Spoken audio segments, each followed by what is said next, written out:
Γεια σας Έλληνες φίλες και φίλοι, παίχτες παιχνιδιών ηλεκτρονικού υπολογιστή. Είμαι ο Ρήτορας και σε αυτή την κινηματογραφημένη εικόνα, τέλος πάντων, πείτε την όπως θέλετε, θα δούμε μία τράπουλα με τον νεκρομάντη, μία από τις κλάσεις αυτού του παιχνιδιού, και παίζουμε την έκδοση με την οποία προσπαθούμε να διατηρήσουμε όσο δυνατόν περισσότερο γίνεται τον έλεγχο του παιχνιδιού και να κλειδώσουμε το παιχνίδι με μεγάλα τέρατα, με πάρα πολύ μεγάλη επίθεση και άμυνα. Γίγαντες κυρίως. Θα το δείτε, προφανώς το ξέρετε άμα ήδη παίζετε αυτό το παιχνίδι για αρκετό καιρό. Λοιπόν, από ό,τι φαίνεται έχουμε σαν αντίπαλο ένα δριίδι και ξεκινάμε με ένα χέρι, το οποίο έχει τον Λιρόι, τον φίλο μας, την συντριπτική δύναμη και το συμφώνι ψυχής. Σκεφτόμουν λίγο να κρατήσω το συμφώνι ψυχής ή να το πετάξω, γιατί ο Δρύδης συνηθίζει να παίζει με τεράστια πλάσματα, με πάρα πολύ επίθεση και άμυνα, και είναι ένας αποτελεσματικός τρόπος να αφαιρούμε το πλάσμα του αντιπάλου. Αλλά από ό,τι φαίνεται το έδωσα πίσω για απόσυρση. Και τραβάω στην πορεία ένα θνητό ποινίο, ένα βουνίσιο γίγαντα, που είναι το καλύτερο κομμάτι της τραπουλάς μας, και φωτιά κολάσεως συνοδευόμενη με έναν μανιακό με τον ήλιο προστάτη. Τώρα ο αντίπαλος μας δεν τα πρόλαβα πολύ γρήγορα, αλλά έπαιξε το νόμισμα και οδηγήθηκε σε μια νεύρωση, το οποίο του έδωσε 2 κρυστάλλους για να μπορέσει να παίξει το μάστορα της ασπίδας. Εγώ χρησιμοποιώ τη φωτιά. Λάθος, τράβηξα φωτιά του σκότους και μετά χρησιμοποίησα τη βρύση της ζωής, την ειδική μου ιδιότητα, για να τραβήξω άλλη μια φωτιά του σκότους, ώστε και οι δύο να μπορούν να κάνουν παρέα με τη φωτιά της κολάσεως. Χρησιμοποιεί την ειδική του ιδιότητα, η οποία ονομάζεται αλλαγή σχήματος, και μου κάνει μία ζημιά στο πρόσωπο και άλλες 3 ζημιές στο πρόσωπο με τον μάστορα της ασπίδας.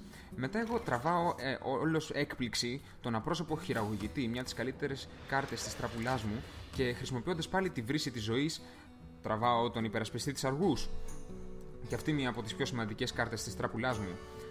Λοιπόν, στην πορεία ο αντίπαλος μου προφανώς έχει ήδη καταλάβει ότι παίζω την έκδοση με την διατήρηση του ελέγχου του παιχνιδιού, οπότε προσπαθεί να δημιουργήσει όσο μεγαλύτερη πίεση μπορεί, χτυπώντας τη μάπα μου. Εγώ τώρα παίζω τον βουνίσιο γίγαντα, πολύ σημαντική κάρτα στην τράπουλα, και δίνω το γύρο μου πίσω στον αντίπαλό μου. Ο αντίπαλος μου είναι προφανώς μπερδεμένος. Προσπαθεί όσο δυνατόν συντομότερα να μου κατεβάσει τη ζωή από το 30 στο 0. Παίζει το σημάδι της αγριότητας ή το σημάδι της αγρίλας, όπως μου αρέσει να λέω, και γίνεται ένα 5-7 το πλάσμα του, συν την ειδική του ιδιότητα. Μου κάνει 6 ζημιά. Εγώ τραβάω άλλο ένα θνητό ποινίο, μία άχρηστη κάρτα αυτή τη στιγμή, και χρησιμοποιώ τον απρόσωπο χειραγωγητή μου για να αντιγράψω τον βουνίσιο γίγαντα. Σκεφτόμουν μήπως αντέγραφα τον μάστορα της ασπίδας, αλλά μετά διαπίστωσα ότι δεν υπάρχει ιδιαίτερο νόημα. Η αλήθεια είναι ότι φοβόμουν την όλη στρατηγική με τα δεντράκια, ότι θα μπορούσε να με σκοτώσει σε αυτό το γύρο. Αλλά ευτυχώς δεν είχε τη στρατηγική με τα δεντράκια, είχε κάτι πολύ πολύ χειρότερο, είχε τον Δρυίδη με τα νύχια, και επέλεξε να τον βάλει σε άμεση επίθεση. Ήταν μια κακή επιλογή, πιστεύω, γιατί μάλλον αυτό του στέρισε. Όχι, βασικά δεν του στέρισε αυτό τη νίκη. Του στέρισε το ότι δεν σκότωσε τον βουνίσιο γίγαντά μου με το 3 άμυνα. Θα έπρεπε να σκοτώσει τον βουνίσιο γίγαντα. Γιατί εγώ τώρα παίζω υπερασπιστή της αργούς, άμα θυμάμαι καλά.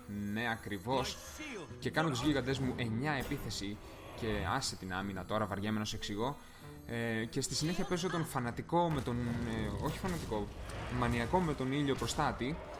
Φροντίζω να πεθάνει το 4-4 του ο Δρύδης με τα νύχια με την άμεση επίθεση. Και στην πορεία, με ό,τι έχει περισσέψει, χτυπάω τη μάπα του. Τώρα ο αντίπαλός μου βρίσκεται σε μια πάρα πολύ δύσκολη κατάσταση και παίζει μια κάρτα η οποία τον βοηθάει να καλλιεργήσει. Του δίνει 2 κρυστάλλους ή τραβάει μερικές κάρτες. Λοιπόν, επιλέγει να πάρει 2 κρυστάλλους. Προφανώς για να. Ποιος ξέρει, να βρεθεί πιο γρήγορα μπροστά στο παιχνίδι. Το οποίο από ό,τι φαίνεται δεν τον βοηθάει και πολύ. Επιλέγει να παίξει μια κάρτα που ονομάζεται Οργή για να κάνει 3 ζημιά στον υπερασπιστή της αργούς. Μια πολύ κακή επιλογή, βασικά διάφορη επιλογή. Εγώ τραβάω άλλη μια συντριπτική δύναμη, η οποία μου εξασφαλίζει μια νίκη. Γιατί η συντριπτική δύναμη δίνει 4 επίθεση, 4 άμυνα. Δίνω 4 επίθεση, 4 άμυνα εδώ.